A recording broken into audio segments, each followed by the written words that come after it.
Muy buenas tardes, bienvenidos, ¿cómo les va? Empezamos una nueva emisión de Los Siete Locos. Muchos autores hoy en el programa, mucho material, así que empezamos inmediatamente. Ya presentamos a nuestra primera invitada. María Moreno. Es periodista, escritora y crítica cultural. Trabajó en diversos medios de comunicación y es autora, entre otros títulos, de El Petizo Orejudo, Enrique Raab, Periodismo Todoterreno y Blackout. Oración es su último libro publicado. Bueno, María Moreno, Oración, Carta a Vicky y otras elegías políticas. Es tan complejo el libro y abarca tantas cosas que no sé bien por dónde voy a empezar. Lo podés leer sin orden, por eso mismo, ¿no? Se puede leer sin orden. Sí, yo creo que eso sí. no, yo lo leí en orden, pero sí, se puede tomar porque toma muchos aspectos. Y un poco siguiendo la línea de Blackout. ¿Se acuerda Claro. Blackout, el libro anterior de María? Son ¿no? fragmentos, pero a su vez asociables. Claro. Entonces podés no Se necesariamente parte de- hacer una lectura cronológica. Acá se parte, estamos hablando de Rodolfo Walsh, pero se parte concretamente de la carta a Vicky, que le escribe Rodolfo Walsh a su hija Vicky después de muerta, ¿no es cierto? Sí. Muere en un enfrentamiento y ella decide. Es interesante ver esto porque es lo que se discute, el eje, digamos, alrededor del que se mueve el libro. Te quería contar que algo interesante. Justo iba a contar la situación. No, pero no, bueno. hablando ya directamente de la carta, que cómo fue encontrada la carta. La carta No sé. estaba entre los papeles secuestrados de la casa de Walsh y estaba dentro de la ESMA.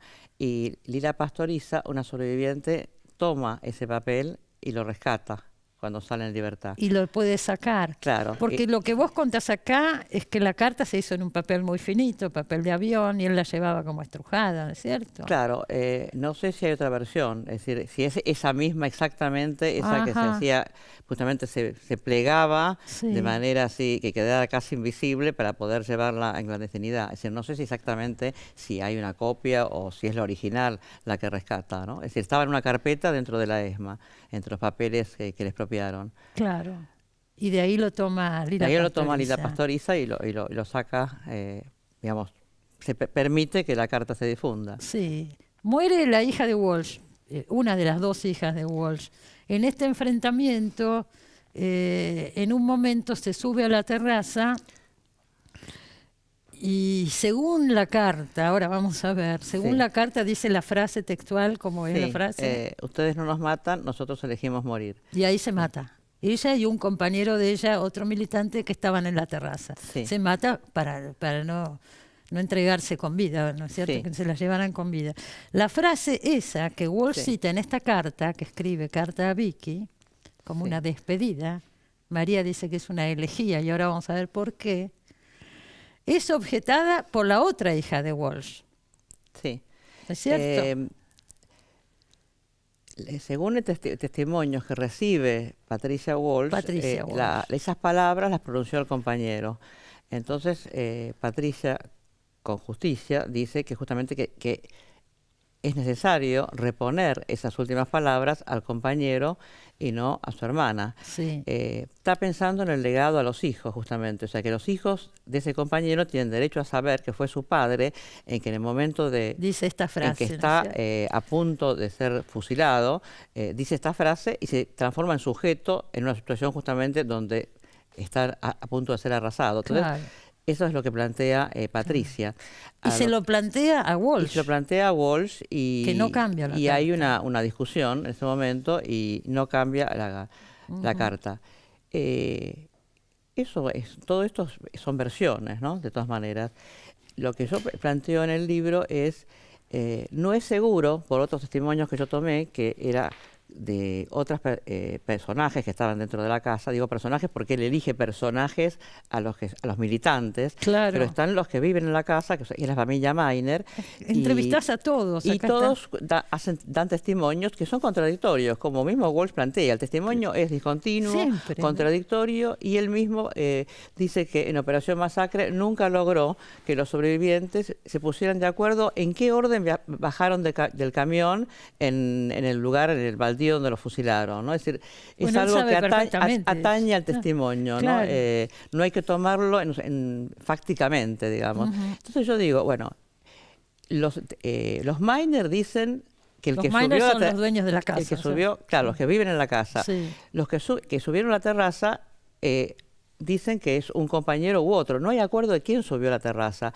A lo que yo planteo, que si quien está, como plantea Walsh, es Molinas, quien está con Vicky en la terraza, Molinas se llamaba. Molinas es un jefe dentro de la organización, es alguien que tiene un rango superior al de ella.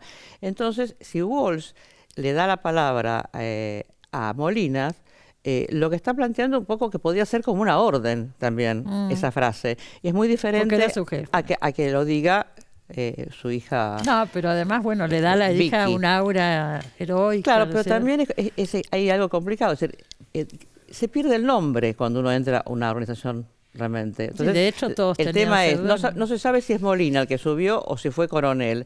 Y por otro lado, ya ahí se tiene un nombre de guerra. Y a su vez, el nombre propio está perdido dentro de un proyecto colectivo. Entonces, es un poco lo que yo planteo en relación al testimonio de No, Patricia. y además decís que una cosa son los testimonios judiciales, por ejemplo, Claro. ¿no es cierto? Y otro un testimonio dentro. Vos decís que no es una carta, sino una elegía. Vamos a empezar por Sí, ahí. yo no busqué en el diccionario elegía. Lo que quería era No, pero correrla se del puede tema. asociar con la pérdida, ¿no es cierto? Con Claro, la poesía. pero también con honrar, ¿no? Sí. Honrar a alguien, pero no con el modelo que podía ser la necrológica o la apología de una heroína, ¿no? Es decir, Bueno. lo llevo más a algo más literario, ¿no? Es que es el testimonio de un escritor. Claro, de un escritor en un momento muy dramático, porque testimonia como periodista, como compañero, como padre y de alguna manera desde un nombre simbólico, ¿no? Es decir, a mí me parece que toda la carta tiene esa tensión dramática entre todas esas figuras que él va tomando a lo largo de su escritura. Hay muchos temas relacionados con esto. Esta chica, Vicky, estaba en la terraza, pero abajo en la casa estaba su hijita, una bebita, Sí. ¿no es cierto? Que sobrevive. Sí, eso es... Entonces vos tomás también el tema de los hijos, de los militantes. El tema de los hijos, es decir, ahí es interesante lo que dice, es decir, aparece como una escena horrorosa, ¿no? Es decir, la idea de que esté el bebé ahí, entonces... En el medio del tiroteo. Digamos, el lugar común burgués, diría qué horror, cómo estaba ese bebé, testigo, ¿no? de esa escena. Y viviendo toda esa tensión. La pregunta generalmente de los hijos desaparecidos en un momento ha sido esa, ¿no? Es decir, que ha sido transformada a lo largo del tiempo, ¿no? La primera era, bueno, cómo si dio vida, ¿no? Sí. ¿Cómo puede arriesgar la vida, Sí. ¿no? Es decir, esa es Sí. la gran fricción, digamos, Sí. entre dos posiciones. Patricia lo que dice, bueno, que la lleva ese día porque No tenía era el con quién cumpleaños. dejarla. No tenía con Y quién era el dejarla, pero era el cumpleaños. cumpleaños. De la Entonces quería nena. festejar. No, era el cumpleaños propio. Ah, de Vicky. Vicky muere al día siguiente de su cumpleaños. Sí. Había acabado de cumplir 26 años. Y quería festejarlo con la nena. Y además Pero- también había un proyecto, podemos pensar un proyecto feminista dentro de la situación de extremo, de extrema precariedad, ¿no? Que es la de ser perseguido y estar en la clandestinidad, ¿no? Es decir, que yo creo que es la idea de que no que el niño sea de la familia, sino que también sea esté al cuidado de los compañeros, ¿no? Es decir, que haya algo que rompa un poco el modelo burgués, si se quiere. También lo rompe Walsh al ponerse más del lado de compañero que de padre, ¿no? Yo pensaba, mientras leía todo esto, bueno, últimamente salieron La Casa de los Conejos, de Laura Sí. Alcoba, que Sí. estuvo viviendo en la clandestinidad, era una nena de 8 Sí. años más o menos. Acá vino un autor hace poco, Fuchs de apellido, Julián Fuchs, no sé si lo has leído, No. que nació en Brasil, porque los padres se exiliaron, eran también militantes, se exiliaron y él nació allá, y habla justamente de eso, cómo influyó la militancia de los padres en su vida. Ahora leo esto, vos recordás otros casos, cómo se llevó a la ficción, como por ejemplo el de Carri, el de Agustina Carri. Sí, Albertina Carri, Albertina Carri, Los Rubios, la película de Los Rubios. Marta Dillon Marta Dillon, también está la obra de Lola Arias. y Mariana Eva Pérez, que es Sí, el diario de la Princesa Montonera. escribe, sí. Entonces analizás mucho esta Claro, situación y cómo la porque yo creo sobrelleva cada uno. Yo ¿no? creo que es interesante ¿Esta eso. chiquita vive, la hija de Vicky Walsh? Sí, pero digamos no estoy en contacto con ella. No. Pero igual ella es un personaje del libro, en cuanto diría que lo que yo despliego ahí es que han hecho las otras hijas con su historia, ¿no? Claro. Y yo me parece que esos padres que están pensados por ahí como por fuera de la urgencia de hacerse cargo de la maternidad en nombre de un proyecto mayor, esos padres han legado algo que permite vivir, y no vivir precariamente, sino con esa historia, sin olvidar esa historia, y a su vez haciendo arte, o sea, transformándolo en otra cosa, ¿no? Sí. Que me parece que los ejemplos Algunos, que pongo ahí, claro, ejemplos, por yo lo menos. elijo, en este caso, quizás de un lado feminista, una genealogía femenina, Sí. ¿no? Sí, pero mirá la cantidad de casos, ¿no es cierto?, Sí. que estamos nombrando. Son tantos los temas que aparecen acá. Por ejemplo, el hecho de que el rigor histórico con respecto, que es un tema muy interesante, la no ficción, ¿no es cierto? Sí. ¿Hasta dónde? Si decimos es no ficción... Yo me acordaba del caso de Kapuscinski, que es como la gran figura de la no ficción, y un día se descubrió que había mucha ficción en la obra de Kapuscinski. Claro, y ahí yo estoy de acuerdo con Martín Caparrós, tuvimos una charla sobre ese tema. Me decía, a mí qué me importa si conoció a Lumumba, me importa que me contó cuenta? África como Además como hay una nadie, verdad, ¿no? que es la verdad literaria, ¿no es cierto? Hay varias verdades. Claro, entonces es un poco, plantea el libro como eje, que es sí, es un limo también de posibilidades futuras todavía de algo que se cree que está agotado, que son los 70, que se asocian a un mercado, a un momento que habría que superar, ¿no? Reaparece y reaparece. Yo diría que es un momento otro que donde diría que el testimonio sale de lo judicial, de la exigencia de lo judicial, que es terrible, que es hablar todo el tiempo del asesino, ¿no? Eso exige al sobreviviente. Entonces se puede pasar a la literatura, y el derecho también de la literatura de tomar elementos justamente de la ficción y no de esto que se pide en los tribunales, ¿no? Es decir, a mí una cosa muy interesante que cuenta Philippe Mesnard, que es un crítico que escribió un libro que se llama El testimonio en resistencia, y plantea que unos sobrevivientes de Auschwitz dicen que en la noche veían el fuego de las chimeneas, ¿no? Es decir, debido a los que habían sido pasados por el gas. Y no había, el fuego era imposible porque esos hornos eran ignífugos. Claro. Y sin embargo, él plantea el derecho a pensar como metáfora. O sea, no es casual que la metáfora sea la del fuego, que es la del infierno. O sea, para dar cuenta de su experiencia, no tiene que contar literalmente lo que pasó. No. Tiene que, necesitan la idea de fuego para pensar en un infierno que han vivido, ¿no? Bueno, Walsh lo sabía muy bien. Vos nombrabas recién, citabas lo de Operación Masacre, ¿no? Claro. Que hay un soldado también, que en el libro aparece el testimonio de un soldado. Ese soldado, Piglia es ficticio dice, el soldado. Piglia dice algo, es decir, lo inventa para decir la verdad, ¿no? Claro, hace una le hace operación, falta como recurso. ¿Sabes qué le hace falta? Pienso, le hace falta alguien que represente al pueblo entre dos ejércitos absolutamente desiguales en sus fuerzas. Es decir, el soldado es un colimba, entonces es un soldado, pero es un soldado reclutado. Me parece que es fundamental, ¿no? Ese personaje que elige. Claro. Que Patricia lo trae también a través de una serie de testimonios que le cuentan familiares, que también hablan de... se llega a la madre del soldado, que contaría que ese soldado ha vuelto a su casa después del operativo, muy perturbado, y él transmitiría que la frase esa la dijo el compañero. Es decir, ahora pensemos también en lo que significa como mito las últimas palabras, ¿no? Claro, es decir, bueno, son siempre míticas. Bueno, Mítico Walsh lo sabe muy bien. Míticas no es mentirosas, es de otro registro. Hay un libro muy interesante de Silvia Molloy donde ella va a visitar la casa de Trotsky. Hay una guía que dice que en el momento que Trotsky es herido de muerte por Ramón Mercader, dice, esta vez nos vencieron, Natalia, pero nuestra causa va a triunfar, todo herido de muerte. Y bueno, eso es un mito. A su vez, Molloy cree en una versión más plausible, que es que dijo en el hospital ya, Natalia, quiero que me vistas vos y no ellos. Es decir, me parece que ese es el... Eso está pero citado no pensemos en libro. términos homologando mentira a ficción, ¿no? Y mito, ¿no? Eso sería un poco lo que habría que plantear. Pero el tema es, el testimonio tiene derecho a tomar la literatura. Eso sería un poco lo que aparece Cada vez a lo largo además se de esto. desdibujan más los géneros, así que con más razón, Claro. ¿no es cierto?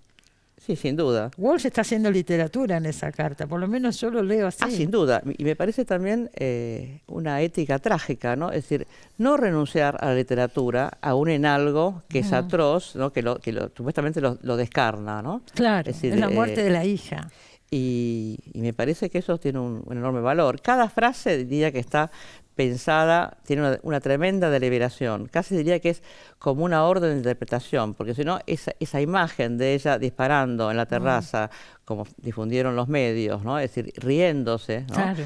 Le explica esa risa, la risa de alguien que no conoce el arma. Es decir, diría que toda la carta tiende a desmilitarizarla, ¿no? Es decir, describir el camisón blanco, ¿no? ¿O no? En esa casa estaban muy armados, ¿o no? Bueno, estaba, pero tampoco era cualquier militante de una organización que incluía la lucha armada tenía una formación militar, pero ella se ocupaba de la prensa, la tenían como educación dentro de la organización, pero no era un cuadro militar, estaba dedicada a prensa, ¿no? Se dedicaba a la prensa. Y aparte, bueno, tenían la posibilidad de hacer, bueno, es desproporcionado todo el combate, ¿no? Hay 150 FAB, hay 2 helicópteros sobrevolando, hay un tanque que entra al garage. Mismo vos decís en el libro, todo eso también dificulta que se escuchen sus últimas palabras, ¿no es cierto? Yo diría, si lo pensamos, si lo tenemos que pensar para un tribunal, sí, habría que dar cuenta de eso, ¿no? Pero por eso digo, pero no me parece el eje, ¿no? Me parece que la construcción que la hace en la carta, no tenemos que pensarla en términos de una verdad que uno tiene que declarar dentro de un juzgado, claro, ¿no? es otra porque por cosa. otra parte él lo está falsificando, porque él dice, por única vez, los diarios, digamos, está de acuerdo con lo que cuentan los diarios. Él no dice eso, no atribuye esa frase a su hija, la haya dicho o no, en función de falsificar una prueba, ¿no? Para demostrar lo contrario a lo que planteó la versión oficial. Es una herejía, vos lo decís claramente. Claro, es decir, hay que pensarlo en otro vos género. En un momento del libro lo relacionás, la escritura de Walsh con Manuel Puig. ¿Por qué no hablas un poquito de eso? Sobre el valor de testimonio, etcétera. Porque a mí siempre me conmovió, y yo comparto un poco esa utopía de Walsh, que dice que a la larga el testimonio puede superar en cuanto a valor a la novela, ¿no? Es decir, que habrá un momento, probablemente en una sociedad revolucionaria, ¿no? Donde no necesariamente, puede pasar en el futuro también. Digamos, lo lanza como una posibilidad, y como para que alguien lo realice. De hecho, lo extraño es que lo realice Puig, no alguien que pretende heredar la estética de Walsh. Él dice que seleccionando un personaje, ¿no? O alguien, el testigo, y compaginando, se puede llegar a una perfección mayor que la novela, ¿no? Ahí eso lo hace Puig, ¿no? Es decir, cuando escribe Sangre de Amor Correspondido, él toma el testimonio de un obrero de su casa, lo graba en Brasil, muchísimas horas en Brasil. También algo interesante, porque él no sabe muy bien portugués y también se hace enseñar de esa manera, escuchando ese discurso del otro, haciendo preguntas mínimas, y después lo que hace en la novela es una desgrabación reordenada, pero no escribe nada él, digamos, ¿no? Es una reproducción. Claro, reproducción y montaje y edición.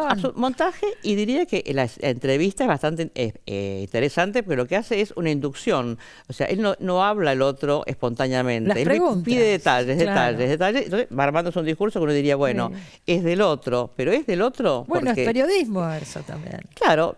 Se usa el periodismo bueno, pero creo que hace preguntas inductivas, no preguntas esculpidas, ¿viste? Obvio, claro. Porque si no, la pregunta esculpida lo que te hace es replegarte, ¿no? O es una contienda, como bien sabrás que tenemos algunos personajes que lo que muestran que la pregunta no quiere saber sino lucirse. Obviamente. Puig pide detalles, y bueno, logra un discurso que vos decías, ¿es real? Fue inducido. Pero entonces está el tema ahí de la propiedad. Ahora, eso es una operación walshiana. Claro. Claro. Eso es lo divertido. Bueno, vos mostrás también, todo esto está en el libro, ¿no? Y muchísimas más cosas porque tiene muchas derivaciones. Sí. Mostrás muchos costados de Walsh en el libro, muchas facetas. Por ejemplo, primero que aparece otra carta a la hija, que le escribe cuando tiene 13 años, creo, ¿es así? Sí. ¿Dónde encontraste esa carta? No, esa carta me la mostró Lidia Ferreira, que es la viuda, última mujer de Rodolfo Walsh. Que murió también. Que murió hace unos años. Y esa carta es interesante porque ahí, yo digo, es un discurso totalmente feminista, pero además le plantea, ¿no?, que las dificultades de ser mujer en la Argentina y en La Plata. Lo que me parece interesante cuando le pone un ejemplo, él que ya está... ahí en la lucha y militando. Que ya es un hombre de izquierda y militante, y bajo la marca tremenda de la Revolución Cubana, le pone a Tania, por ejemplo, si le pone a Marguerite Duras, de ejemplo. Y eso me parece ya también una operación muy interesante, ¿no? Sí lo es. Y no sé si Walsh sabía que Duras fue una militante de la Resistencia e incluso... lo fue, Marguerite lo fue, Duras. pero en la obra no se ve, no. eso aparece años más tarde. Claro, por ahí no lo sabía, le estaba hablando de otra cosa. Claro, la le estaba hija en ese hablando momento. y además hablaba decía, bueno, es el lugar común de entonces para referirse a cierta estética feminista, que es decir, que escribía como mujer, señala eso de Duras, ve una mirada que es diferente, pero que se plantea eso, y justamente en un momento que es un militante político de izquierda, donde no se está pensando en el género, es muy interesante. Está pensando en la hija y en su futuro y pienso yo, ¿no es cierto? A su vez le dice que la merma de recursos en un país puede ser una ventaja, una coartada para la invención, que es lo que está haciendo él también. Claro. Así que es una carta maravillosa. Es muy linda esa carta, es otra cosa. Ahora, yo pensaba, porque hay montones de testimonios en el libro, su otra hija dice en un momento, comentando la carta a Vicky, que dice, han tenido una vida maravillosa o algo así. Dice, nuestra vida no fue nada maravillosa.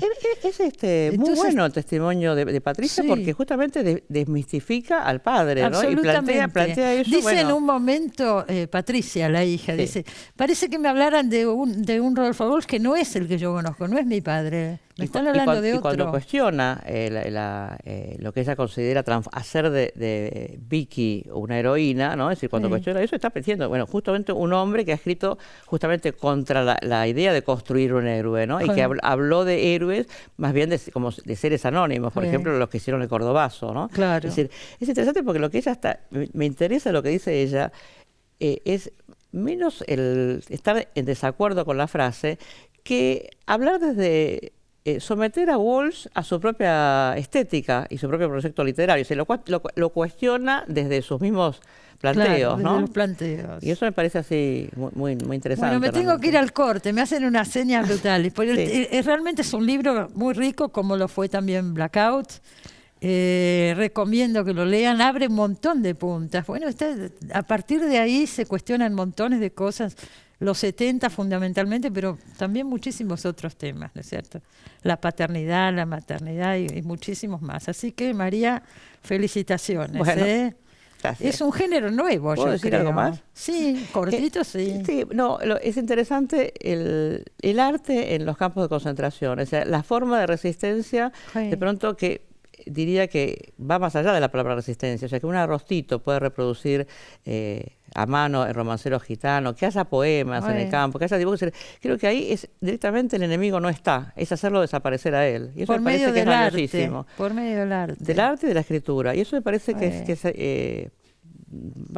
rescatar, otra idea fuerte, digamos, en vez de oponer la literatura a la militancia, pensar cómo la literatura te puede servir. Bueno, Walsh tenía para ese conflicto, literatura militante. Bueno, todos los diarios de él señalan todo el tiempo esa angustia entre la novela burguesa, la no burguesa, entre la política, la vida cotidiana y Mira cómo la obra. me miran, están enojadísimos. Me tengo que ir al corte, hay muchos invitados en el programa. Ya volvemos, gracias, María. Gracias a vos. Ya volvemos, no se vayan.